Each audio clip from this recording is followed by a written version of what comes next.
Thank you, and good afternoon. It's my distinct pleasure to present to you graduating seniors from the class of 1996 and the representation from the Malden High School faculty. Thank you very much.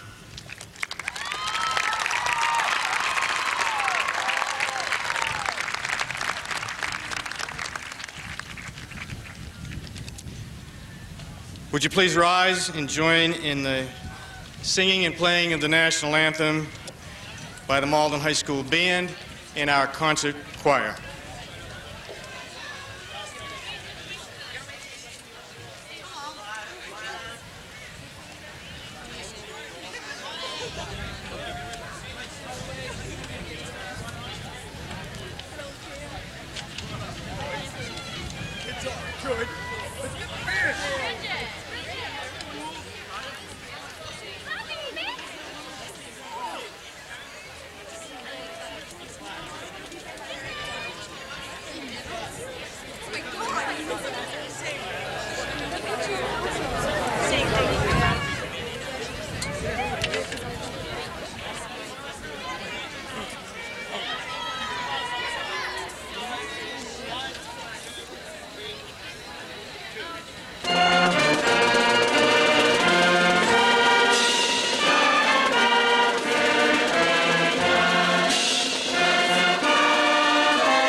Thank you. And now to bring the greetings from the city of Malden, I'll call upon our mayor, Richard Howard.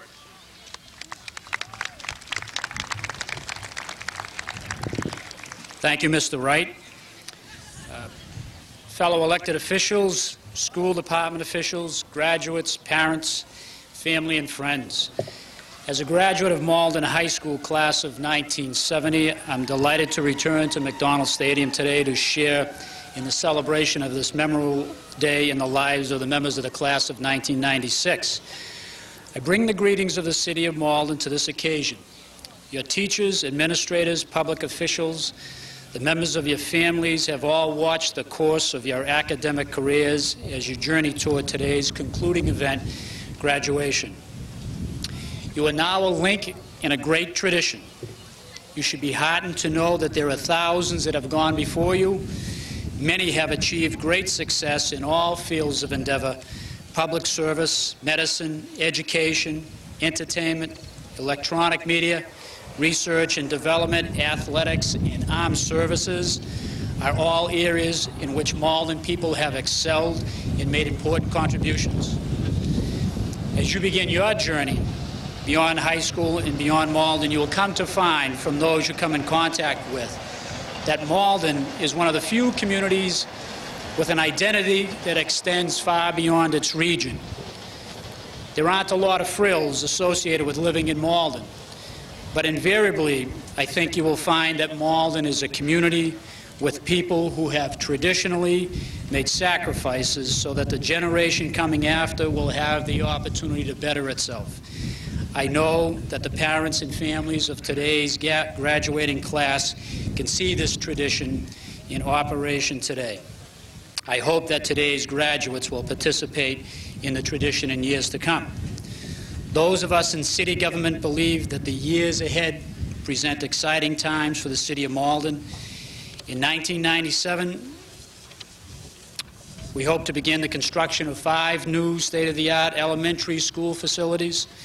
These schools will be the equal of any educational facility in Massachusetts and perhaps the country. Computer classrooms, gymnasiums large enough to hold true physical education programs, music and art rooms specifically designed for those purposes, and libraries worthy of the name will be a reality in Malden. Additionally, we hope that future graduates will be able to benefit from a collaborative effort with the cities of Malden and Everett. In a location just a minute down Commercial Street from here, we're planning for the development of a telecommunications park, which will combine the efforts of the 3 cities and local universities and leading companies in the telecommunications industry. We'll need the help of the state legislature and the governor's office to make this happen. But if developed as planned, this project will provide thousands of high-end jobs and give our region a recognizable identity throughout the world as a leader in tomorrow's economy. We hope with these advancements, many of you will continue to find Malden a quality place to live. We hope that you'll see the same kind of opportunities in Malden for your children as your parents have seen for you. We hope that in the future you will continue the tradition by being proud parents of a graduating Malden High School senior. So congratulations, good luck in all your future endeavors, and I wish you all the success in the future. Thank you very much.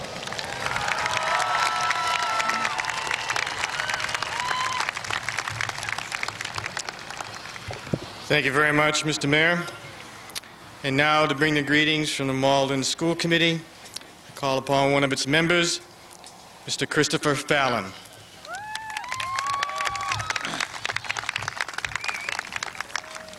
Good afternoon. On behalf of the entire school committee, myself, Mrs. Fitzpatrick, Mr. Minnie, who are here today, and Mrs. Erickson and Mr. Holland, who convey their regrets in being unable to be here today, I congratulate you, the graduates. You are about to enter a far, far different world than my generation had to be prepared for when we graduated.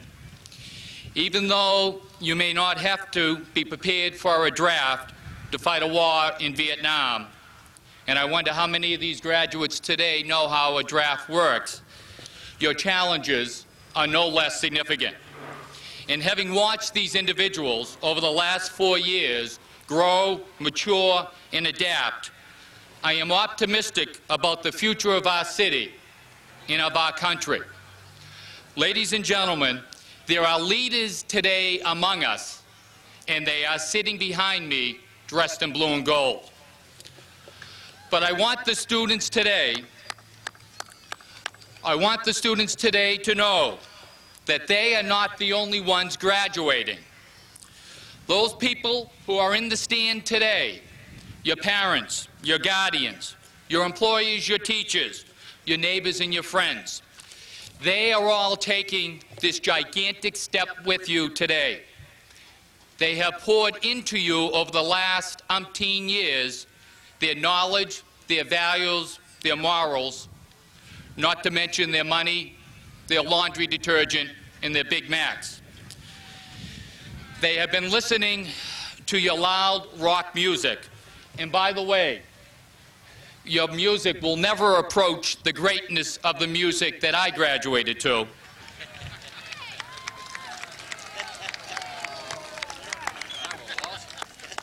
But they also watched you stride out in your Little League games. They took your pictures at all your events and concerts. They broke up your fight. They helped you with your homework. And of course, they nagged you to never end about cleaning up your room. And I think today you'll all admit, now that they've graduated, that their science fairs, their computer projects, their math homeworks were well beyond us. But to the graduates, your community, your family, and your teachers have invested heavily in you, not because they expect or demand a high return on their investment, but simply because they love you. I have personally witnessed your growth, and you people are the very best investment your community, family, or teachers could ever have hoped to have made, especially in today's economy, and you have already paid dividends. But no graduation message would be complete without the admonition to go forth, to be our future, to make us proud, and to do great things. Well, graduates, go forth, be great, and stay true to yourselves and to your community. And over the next few days, remember, as your family and friends look at you with saddened eyes, they are actually very happy and very proud, because your family and friends are remembering fondly those days before you got a driver's license, when you used to take a lunchbox to school, when you really didn't mind wearing plaid socks and pants to school. They are remembering those days when your favorite book was a book authored by a doctor called Seuss.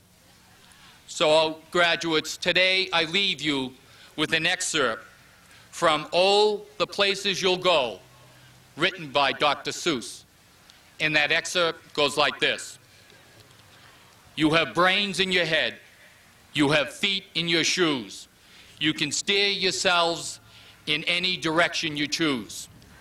So be your name Buxom, Bixby, or Bray, or Mordecai, Ali, Van Allen, or O'Shea. You're off to great places. Today is your day. Your mountain is waiting. So get on your way. Congratulations.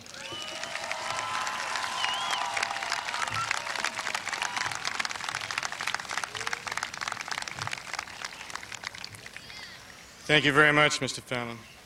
And now, to bring the greetings from the Malden Public Schools, we call upon our superintendent, Dr. George Holland.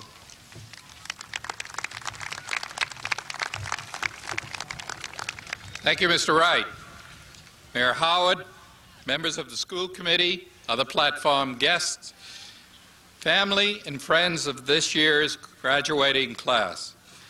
It's a great pleasure to congratulate each of this year's graduates on their accomplishments. The energy, the enthusiasm that this class has displayed throughout their high school career will serve them well in the years to come. I hope that this positive attitude will remain with them as they continue on to college and to employment. It is this ability to work hard in the face of obstacles that will ensure their continued success in the future. I would particularly like to acknowledge the distinguished high school faculty seated to my left. It is their enormous contribution to the development of these young peoples which has really brought us here today. We are very proud of them. On behalf of all of the teachers and administrators and all of the secretaries and custodians and nurses and cafeteria workers, all of the people who contribute to the education of young people, on behalf of them all, I wish a successful future to the class of 1996 and best wishes for the future.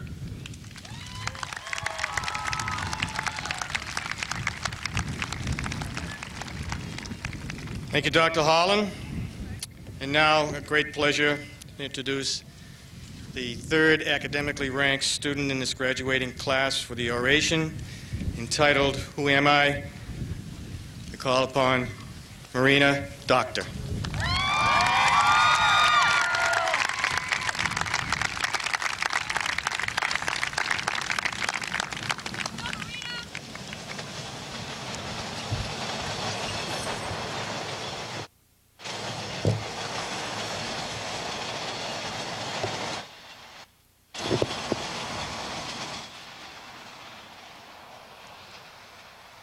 Friends, parents, countrymen, lend me your ears for 4 minutes and 49 seconds. Who am I to give you, the class of '96, advice for the future? Well, I'm a doctor, so if you want to hear the doctor's advice, then listen closely, and you shall hear words of wisdom to guide you through the years. My advice is obviously borrowed from someone else because no advice is truly unique. So I'd like to share with you some wise words from other people. One of my favorite quotes is by Marcus Aurelius, the great philosopher who ruled the Roman Empire. He said very simply, "Our life is what our thoughts make it." This idea has held true for many centuries. It's all about mindsets. All you have to do is think positively. Imagine this. You can either go through life a pessimistic bundle of nerves or a human shock absorber, not letting the potholes of life stand in your way. It may take a lot of practice to get yourself in the right mindset, but you're all capable of doing it. Who am I to give you advice? I'm not your personal psychic, but I know there will be many changes in store for all of you as you try to adjust yourselves into the right mindset for whatever it is you plan to do. William James, the father of applied psychology, said that, compared to what we ought to be, we are only half awake. We are making use of only a small part of our physical and mental resources. Stating the thing broadly, human individuals thus live far within their limits. They possess powers of various sorts which they habitually fail to use. Let's not create artificial limits for ourselves. Let's push much farther than we think we can, because all of us have more talent and more ability than we realize. After reaching rock bottom in his fifth grade academics, Dr. Ben Carson rose up to become, at age 33, the head of pediatric neurosurgery at Johns Hopkins Hospital, one of the youngest people ever to occupy such a position. In his book, Think Big, he says, "If we observe and reflect and commit ourselves to giving our best, we will come out on top." His success story goes to prove that hard work does pay off. Who am I, you ask? I have a personal story of accomplishment I'd like to tell. I was born in the Ukraine, and when I was 7 months old, my family decided to leave everything we knew to come to the U.S., where my parents knew I would have a chance to get a good education in a healthy environment. My family had lived in a state of persecution and poverty for countless generations, and it was finally time to break the cycle. On the coldest morning in Russian memory, my parents wrapped me in several warm blankets with only my small nose peeking out. It dropped to 40 degrees below zero while the family of 7 stood and waited for the first train to take them to the Russian-European border, marking the beginning of a journey to a new and better life. Everything we had known and possessed was left behind and can only be found again in our hazed memories. We had no food and no money. All we did have to guide us were our dreams of a better life.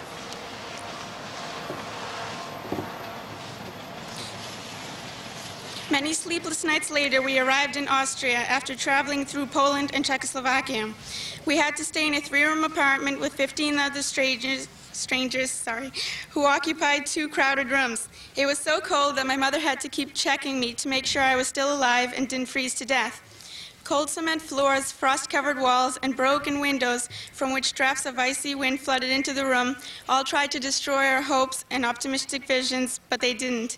Many trains later, we arrived in Italy, where we waited to get permission from the U.S. government to enter America. We had reached a point of no return.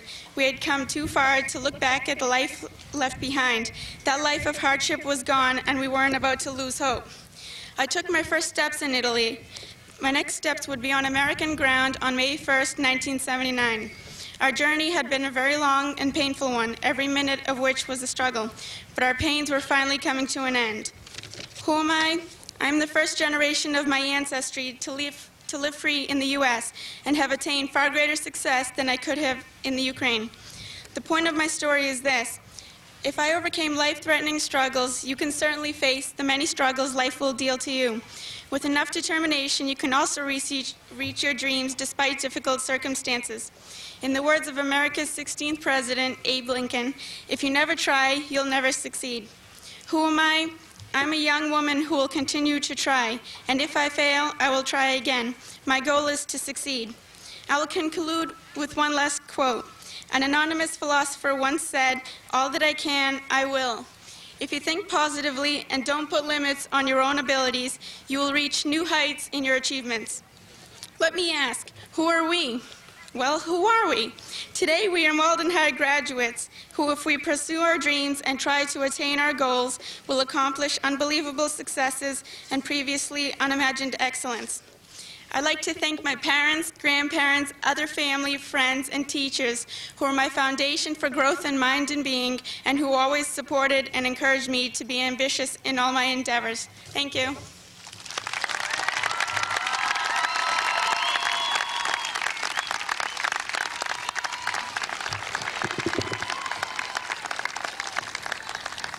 Thank you, Marina. And now my pleasure to introduce the second academically ranked graduating senior for the salutation, entitled The Need of Education, Samuel Conzella.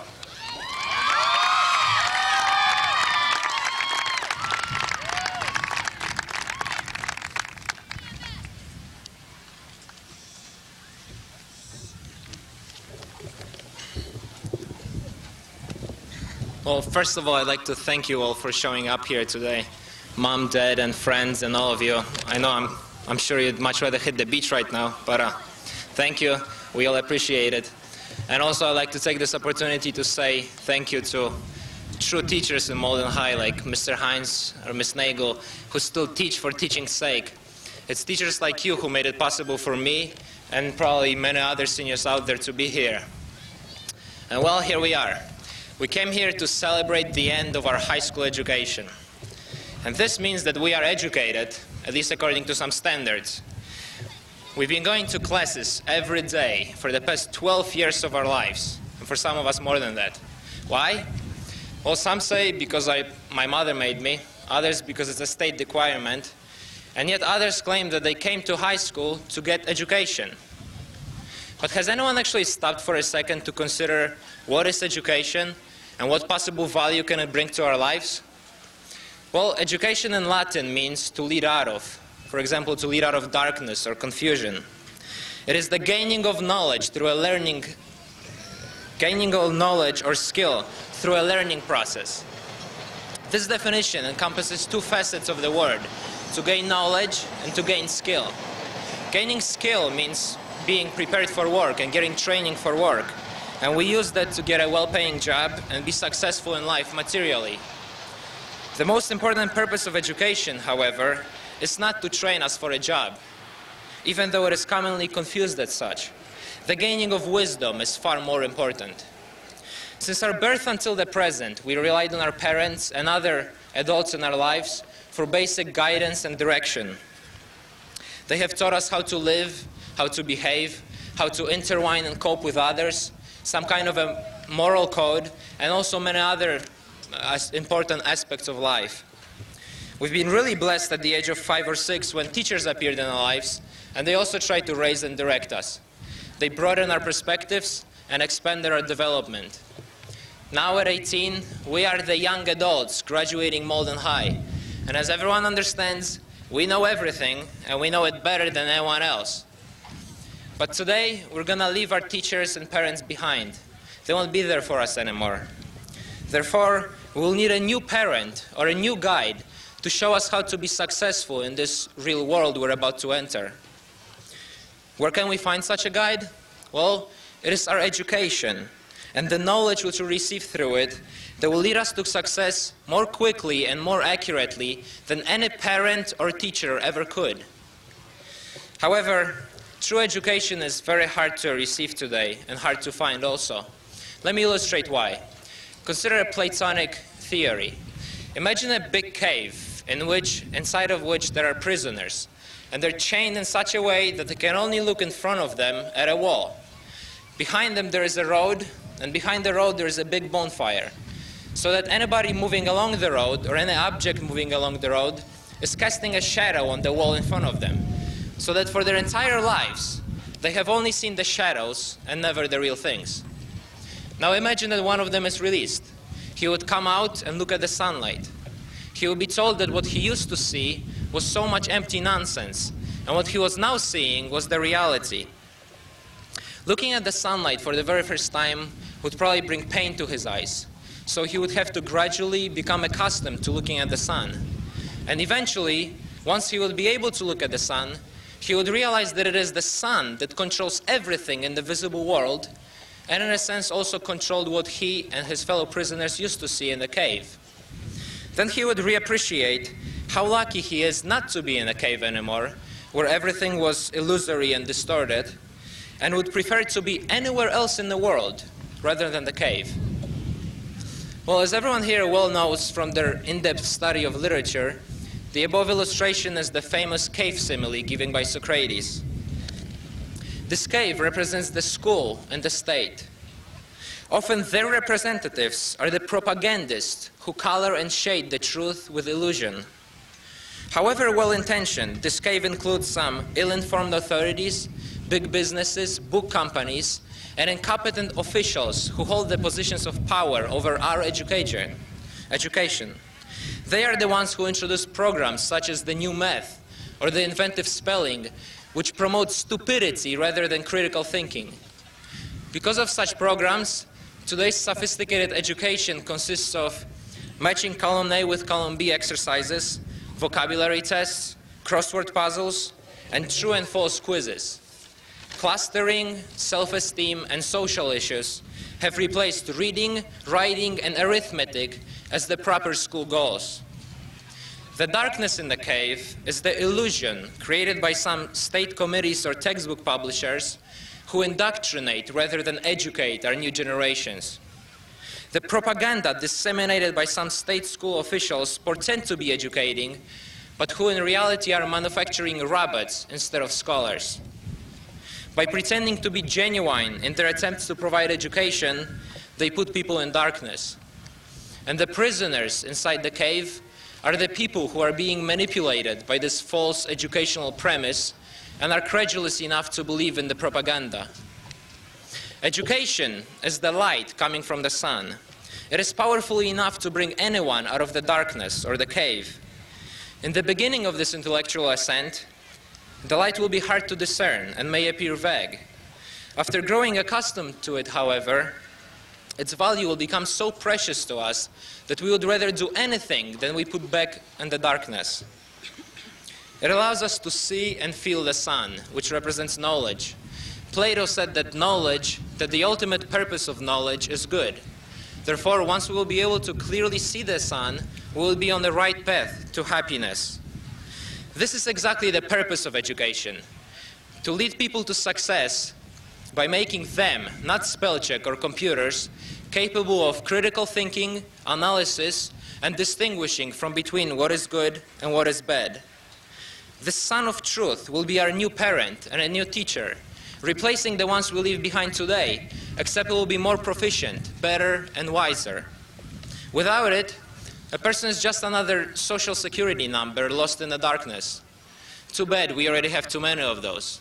We need change in this world, and the only people who can bring that about are scholars who can see the sun and discern the light. The rest are simply followers, either by choice or because they're incapable of understanding that they are being manipulated. It's very hard to receive true education today because so many in the state and school who are supposed to be educating are doing such a lousy job. However, we cannot blame them for our stupidity. Someone once said that a teacher is found when a student is ready to learn. We cannot rely on others to educate us. We must make sure that we become educated. We ought not to attend school because our parents tell us to, or because the state demands it. We ought to get education because we understand the need of it, the benefits of having it, and the dangers of not having it. Thank you.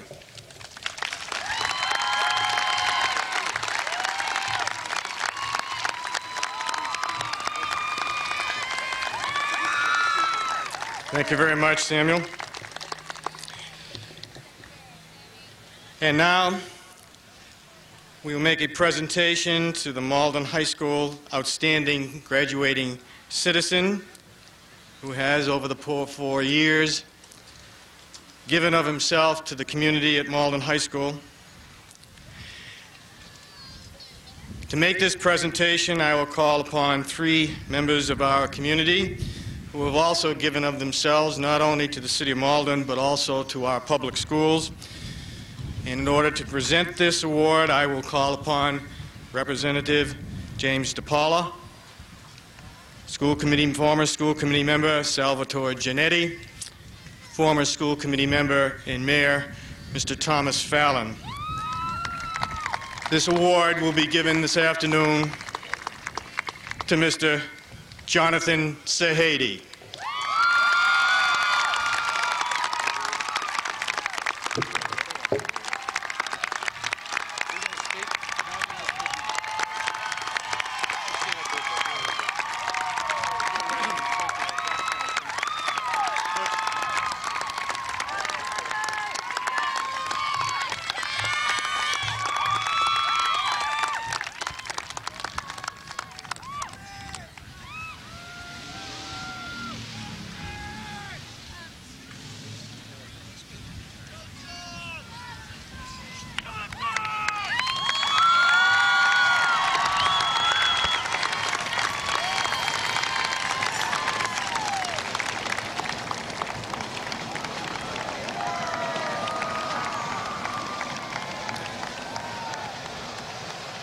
And now it's my pleasure to introduce the top academically ranked graduating senior in the valedictorian address, entitled Between the Lines, Mr. Michael Rubin.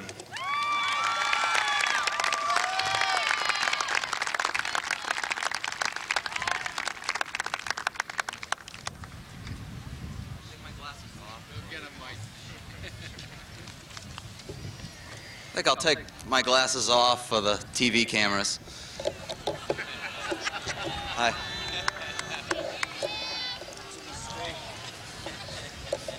The chance to win Game 7 of the World Series is there. The possibility of salvaging a victory is there. It all rides on that one player.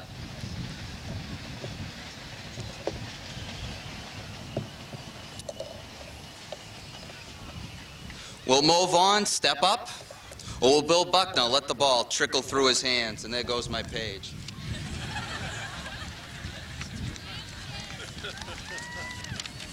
It either rains or it's windy. You can't win. Right now, a $90 million reconstruction plan is in its beginning stages to redevelop and refurbish the Malden Public Schools. The city of Malden has the bases loaded with this plan, and Mayor Howard has his power hitter at the bat, as contractors are preparing to break ground and begin construction at what is now known as Roosevelt Park and the BB School. The pitcher looks in for the sign. He shook off the first sign as Ferryway Green was abandoned as a possible site for the school. He accepts the second sign and decides to go at the battle with the heat. The fastball is coming, an entirely new school system, with 2 new K-8 schools on the Roosevelt and Beebe, and the changing of some other elementary schools to fit that K-8 formula. Other schools, the older schools, will be gone, unable to keep pace with the changing face of education as we know it. The batter takes a look at the third base coach, who is frantically giving dozens of signals that mean absolutely nothing. The coach is attempting to ease the pressure and intensity of the situation by waving and flailing his arms in every direction physically possible. He is the public, unsure of what will happen with this new school system. Nothing is more frightening to people than what they are unsure of or what is new to them. People fear change.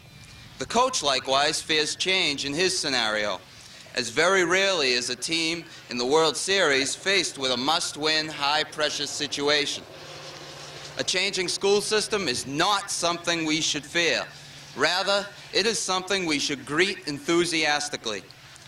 It is the power hitter up with bases loaded in that clutch situation. While the butterflies and apprehension may be there, they are, in fact, unnecessary. Change can be something that is very good, and our new school system can likewise be very good. The batter steps out of the box. He's thinking of other athletes in this situation.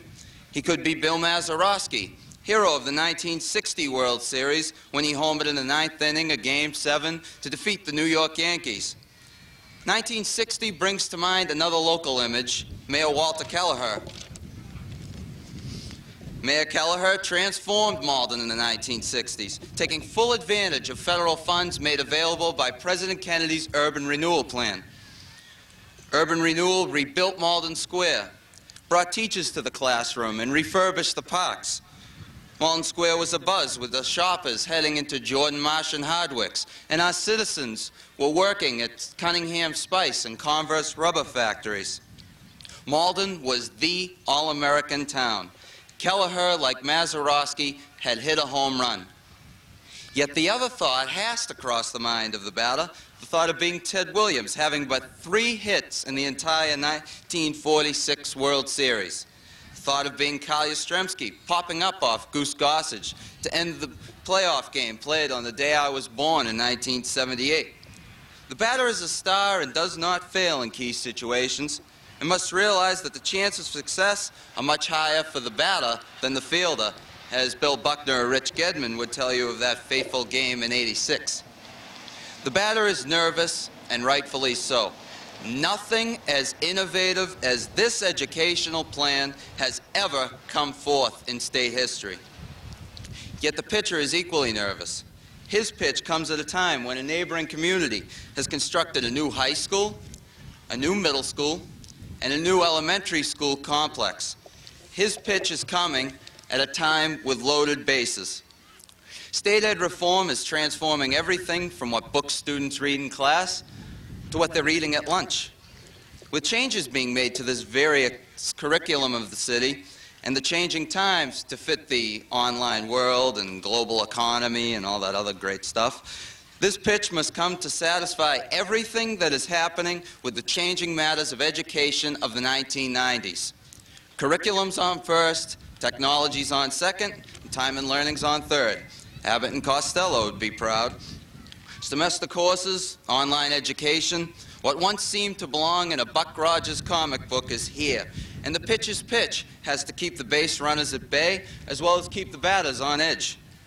Like Kelleher restored Malden in the 1960s, Mayor Howard's educational revitalization pitch, should it work, could bring Malden a much-needed Cy Young winner.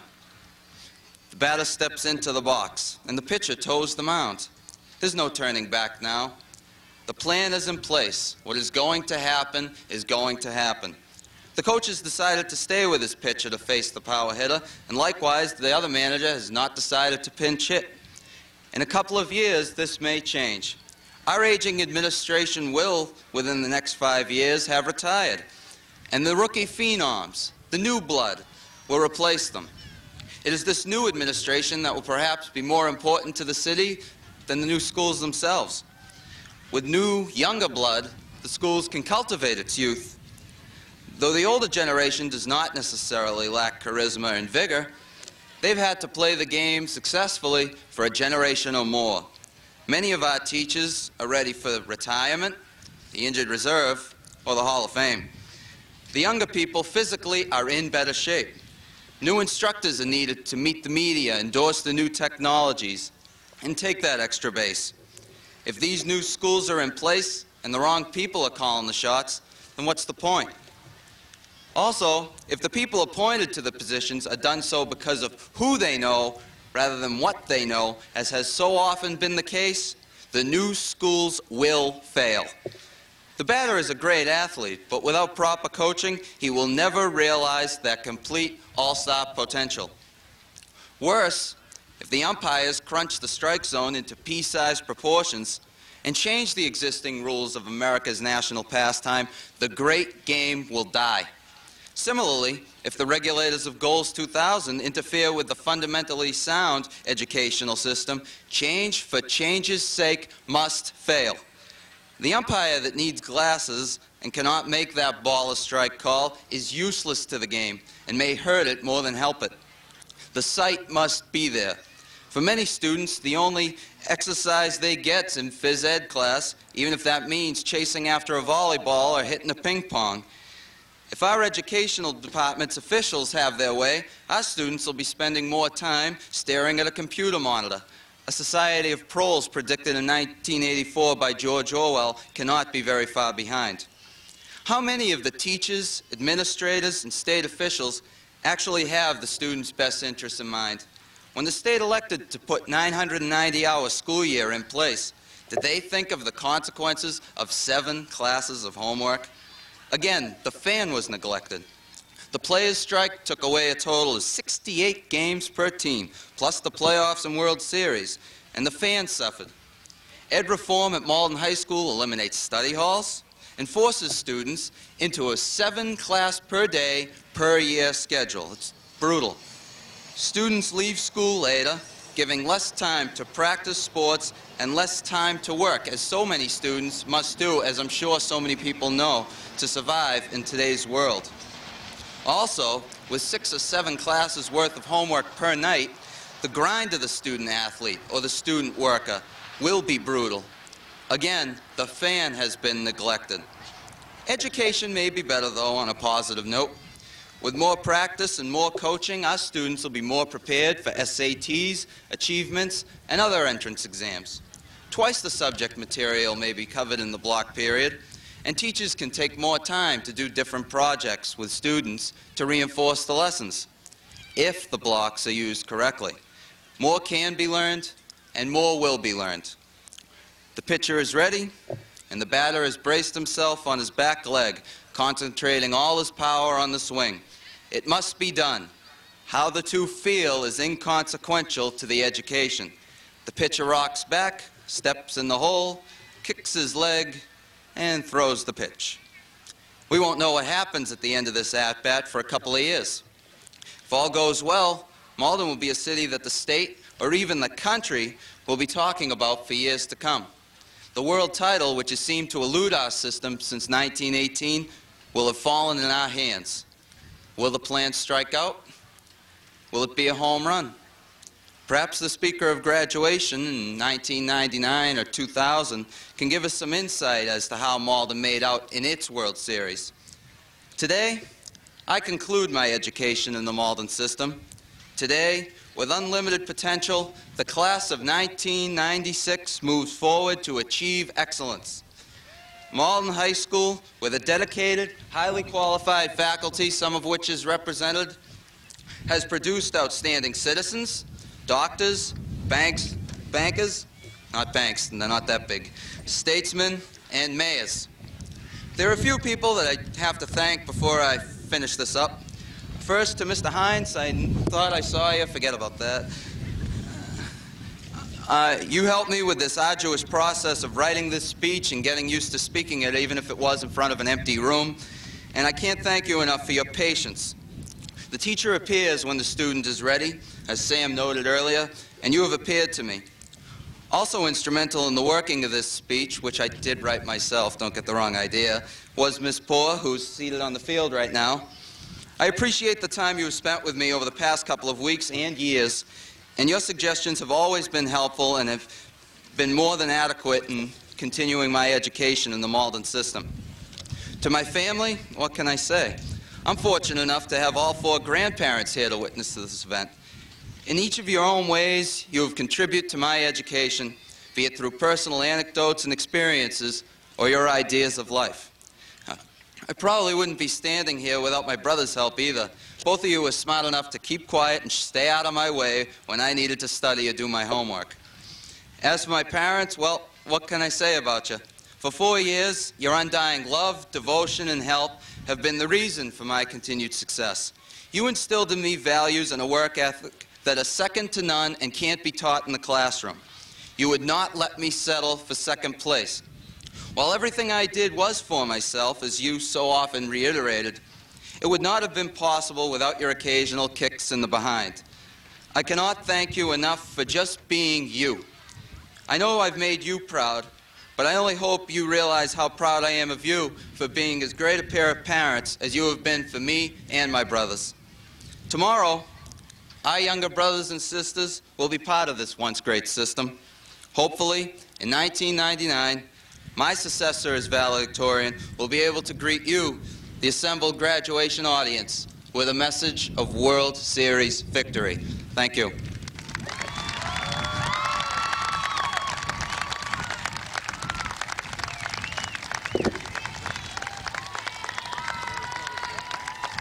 Thank you very much, Michael. And now, with a farewell song, may our paths meet again. I call upon the Malden High School Concert Choir under the direction of Ellen D'Angelo.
Thank you very much.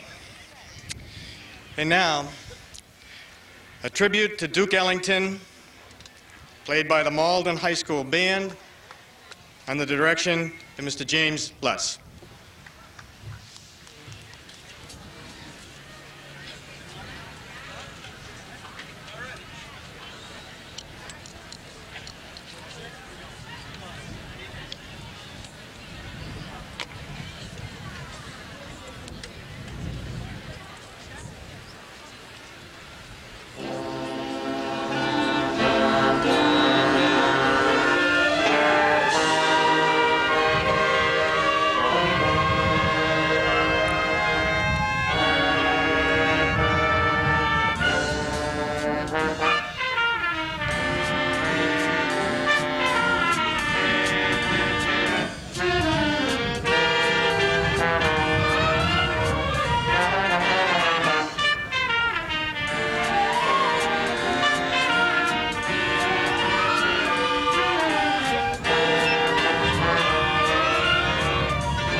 Thank you very much. And now to announce the Alumni Scholarship recipients. It's my pleasure to call upon the chair of the Alumni Scholarship Committee, Mr. D.G. Dana Bill. Thank you, John. Once again, it is my distinct pleasure to represent the Malden High School Scholarship Association in announcing the recipients of 27 scholarships totaling $27,000 to the members of the class of 1996. Before doing so, however, I would like to join the other guests here on the platform in extending my sincere best wishes and congratulations on a job well done to each of the members of the graduating class. Similarly, I extend congratulations to the parents, friends, guardians, and other supporters who have made this day possible for each of the graduating class members. I'd appreciate it if you'd hold your applause until the reading of all of the names has been complete. Each scholarship is in the amount of $1,000. The first name, Angela Bordenaro. Christine Bordenaro. Jonathan Brown. Philip Chan. Lisa Chen. Man Yi Choi. Jennifer Cunningham. Marina Doctor. Lauren Driscoll. Danny Tai Huang. Grace Lack. Brendan Lauman. Chun Kit Louie. Andrea Lyons. Mary Mahoney. John Paul Mitchell.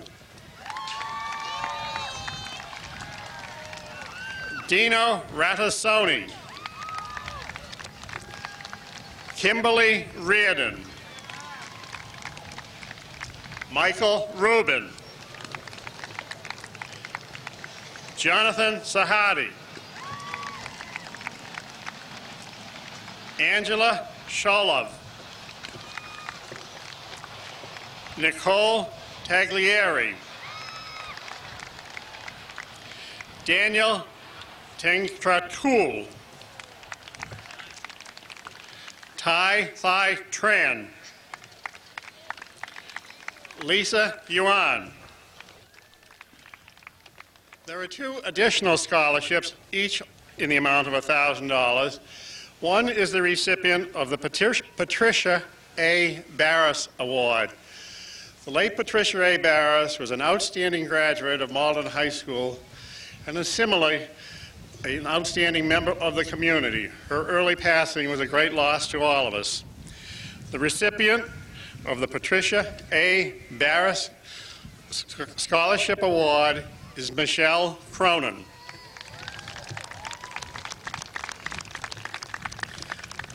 We have also designated a new scholarship this year in honor of Richard S. McKinley, also a graduate of Malden High School, and for many, many years, the treasurer of Malden High School Scholarship Incorporated, and very, very active in its operation. The recipient of the Richard S. McKinley Award is Michelle Fiera. This completes the reading of the scholarship awards. Congratulations to all of you.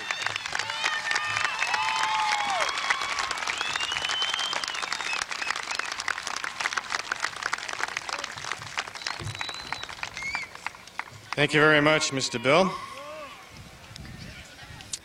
Now for the awarding of the diplomas.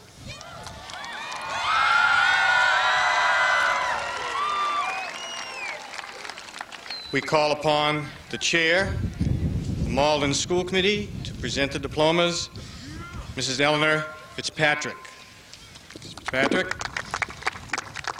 And to present the diplomas and read the names of his graduating seniors, their assistant principal, Mr. Robert DiGiamarino.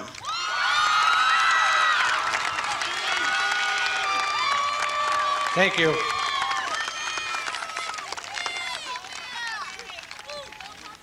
Before I read the names of the graduates, I want to take this brief moment to remember 3 faculty members who worked with the class of '96. They are not here with us physically, but I know they are looking down upon us with a proud smile for the class of '96.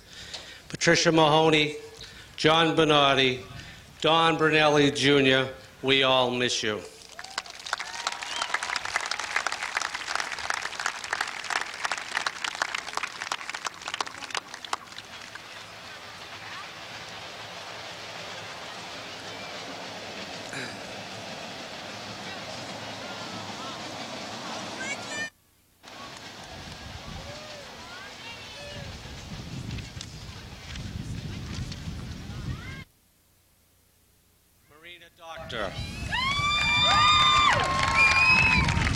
Samuel Cagella.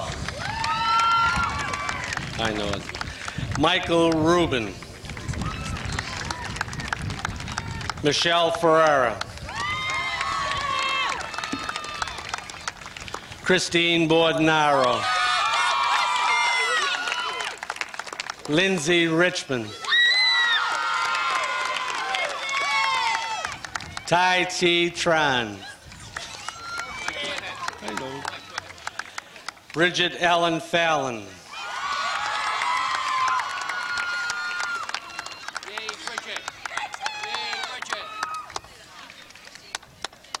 Alexandra Amarantino.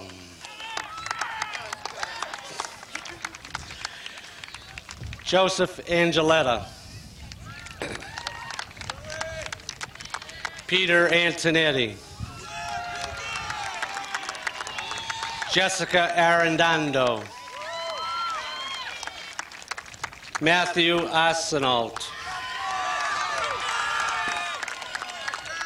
Adil Awad. Karen Nicole Babin.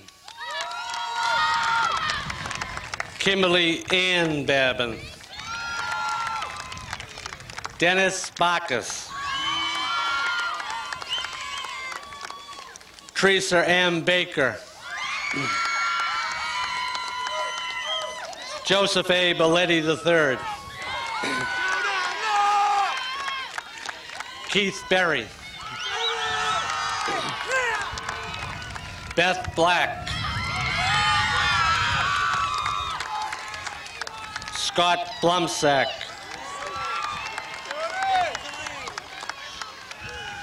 Angela Marie Bordenaro.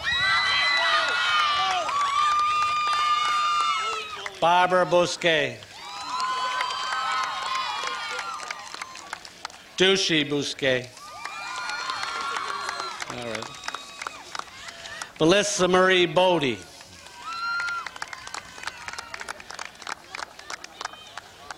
Josh W. Baldridge. Vincent S. Bramante. Jonathan T. Brown. Stephen V. Brown II. Edward J. Caldwell. Thomas F. Callahan. Matthew Canning. Brian Anthony Capibianco. Diana Molina Carmona. Christy Lee Castrini. Mark Cataldo. Philip Chan. Kathy Chan. Marie Chamaville. Angela Chen. Lisa Chen. Yong Hong Chen. Sharon Chang. Annie Chung. Cody Lumpton Coach. Manyi Choi.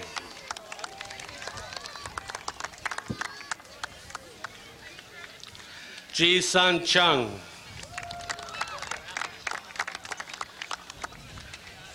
Michael F. Chabori. Erica Lynn Clear. Kevin Coe. Don Connors. Haley Crafts. Hallie? Michelle Cronin. Jennifer Marie Cunningham.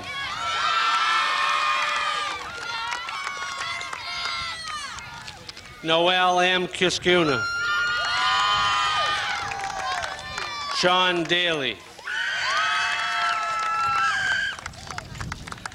Michael Peter Dami.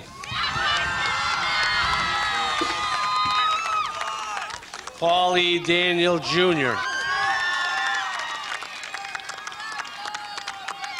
Julie Ann Dawson. Kevin D'Amelio. Stephen J. DeBay. Joseph Anthony DiMartino.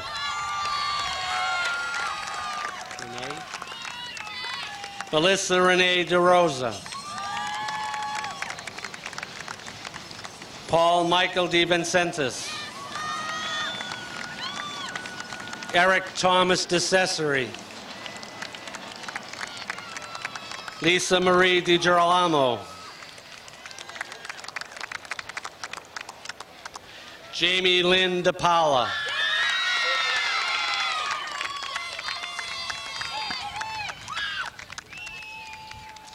David M. DeCipio. Fong Tan Du. Michael D'Aloendo.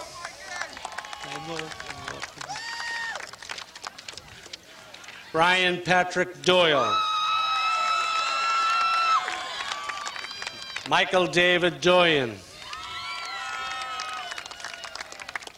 Lauren Patricia Driscoll. Judy Dong. Paula Christine Ellis. Lisa Marie Eschuk. Amy Elizabeth Farry. Mala Vanessa Figueroa. Thomas A. Fenn Jr. Johnny Flowers Jr. Keith W. Forbes. Okay. Nicholas Forgione. Jared Fothergill. Amanda L. Gaskell. Kimberly Ann Gaudette. Maria M. Giannetti. Robin M. Gersh.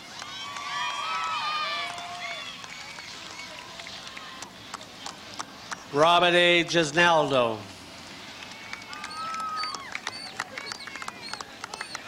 Jennifer Ann Gilligan. Brandy M. Gilmore. Sandra Joangelo. Donna J. Glode. Michael A. Galinder. John L. Gagne.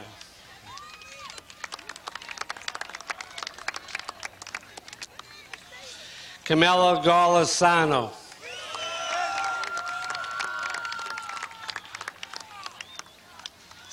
Zhao Gu. Christina Heusler. Aisha Latunda Hardman.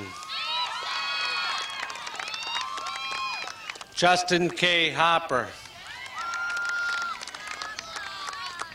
Paul E. Higgins, Jr. Kan Ho.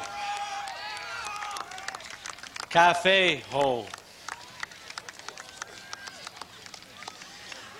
Danny Hong. Christina Lee Hodgson. Adrian Devon Howell. Michael Robert Hudson. William Paul Hupfer. Anthony Joseph Delgado. Duan A. Irby. Kevin W. Jackman. Kenson John Baptiste. Bernard Jean-Pierre. Kristen E. Johnson. Jason T. Jones. Natofa Joseph. Silvera Julian.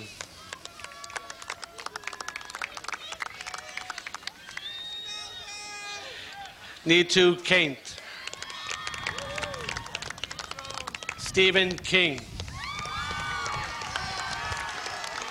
Brian Matthew Kipnis. Laurie A. Kippenberger. Andrew Eli Nickel. Brian C. Knox. Grace Locke. Sandra LaJoy.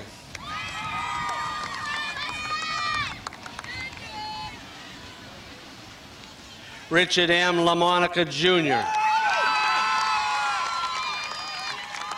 Ariana Lancelota. Blanca S. Lara. April M. Lawler. Alexander Zebnik. Richard S. Leboff. Angela Maria Ledesma. Alan Keon Lee.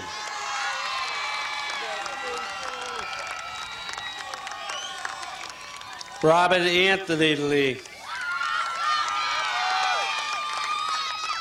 Kenny LeGros. David Libby. Ronaldo Lima. Brendan Mark Lockman.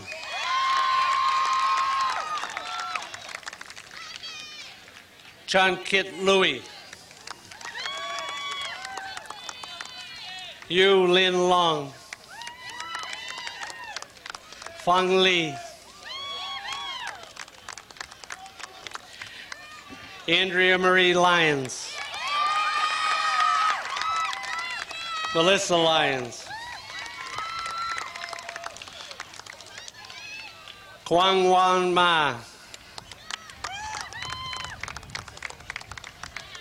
Tanya McCaskill. Mary Catherine Mahoney. Antonia Maloney. Matthew James Marcella.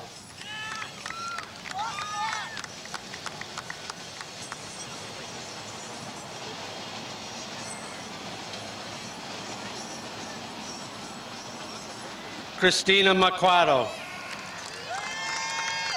Kyle Marshall. Dennis James Martell. Stacy McAuliffe. Matthew McCarthy. Donna M. McComb. Gina Marie McHugh. Edward Mejia. Daniel Majestu. Solomon Kesu Majestu. Hagos T. Mezgum. Alexander Merchevsky. James D. Mitchell. John Paul Mitchell. Brian J. Moreira. Jennifer Karina Morris.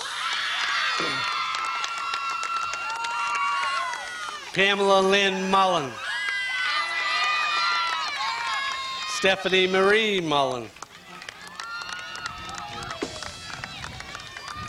David P. Monroe.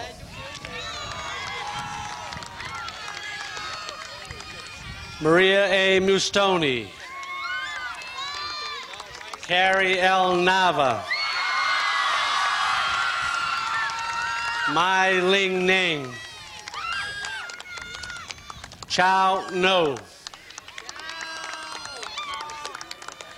Don Nguyen.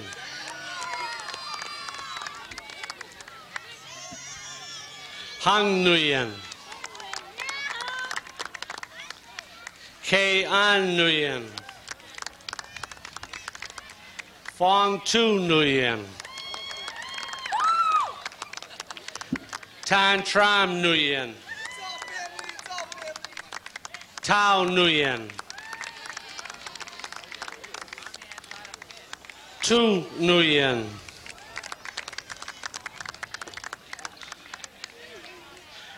Tho Si Dang Nguyen. Tuan Quang Nguyen.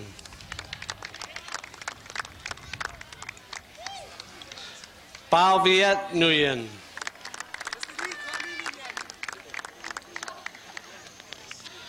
Hoc Nguyen.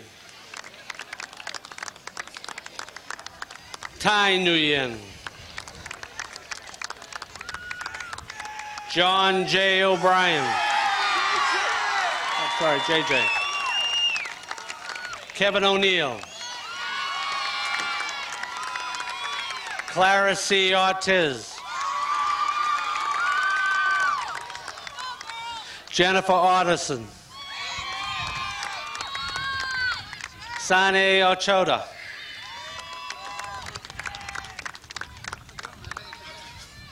Jose Antonio Pagan II. Alexandra Maria Paculia. Stephen Paris. Elizabeth Peavy. Yvonne M. Penny.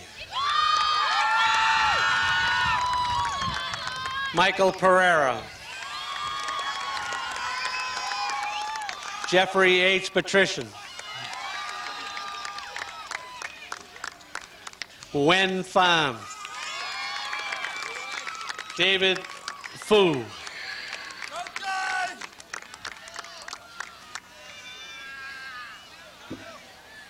Christina Maria Piccarelli.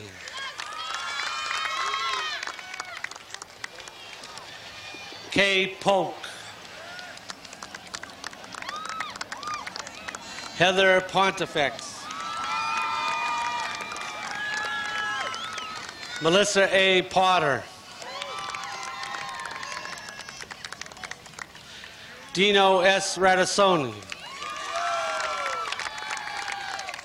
Nicole Ann Roston. Kimberly M. Reardon. Lisa Rizzo. Suzanne Rochelin.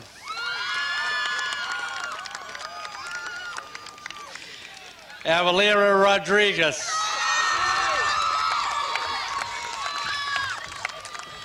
Giovanna Sacramento. Jonathan L. Sahady. Andrea Lynn Sampson. Melissa J. Sanborn. Kenneth J. Sandberg. Lisa K. Santangelo. Daniel J. Santella. John S. Santoro. David A. Santalaka.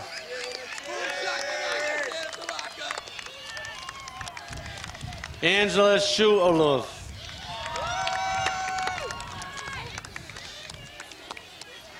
Patricia Silva.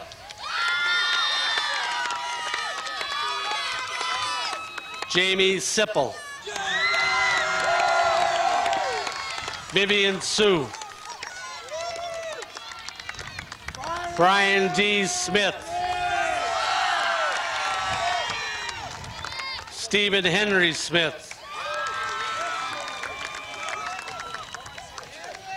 Tony Soldano Jr. Christopher J. Spencer. Lloyd K. Stevens. George R. Strasburger. Bernaco Stroud. Carrie A. Sullivan. Michael F. Sullivan. Nicole Taglieri. Ted S. Tam. Anai Tentacle. Sean M. Tompkins.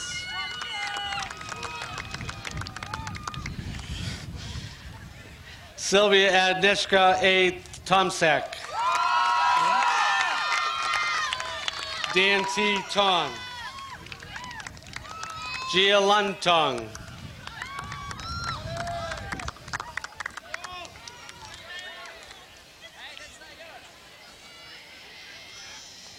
Ronald J. Toppy Jr. Jennifer L. Torres. Kong Tran. Hung Tran. Hong Pi Tran. Trang Van Tran. Michael J. Truesdale.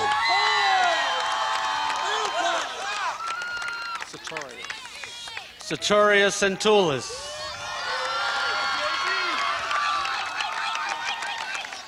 Jimmy William Tuxbury. Kevin Vaccaro.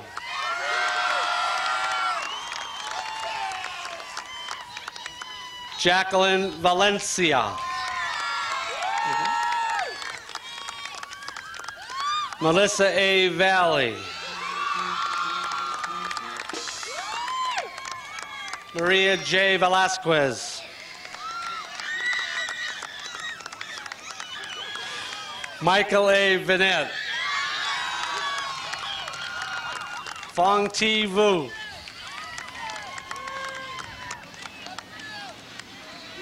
James Walker. Melinda Ann Walker.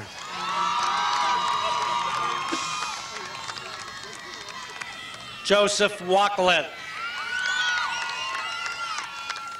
Nicole Marie Walsh. William Henry Welch III.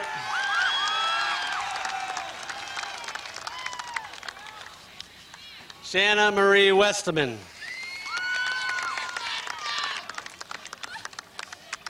David Joseph Wozniak.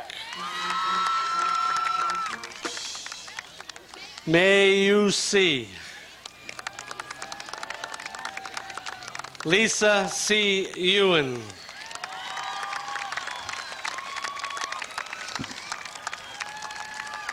Ladies and gentlemen, the class of 1996.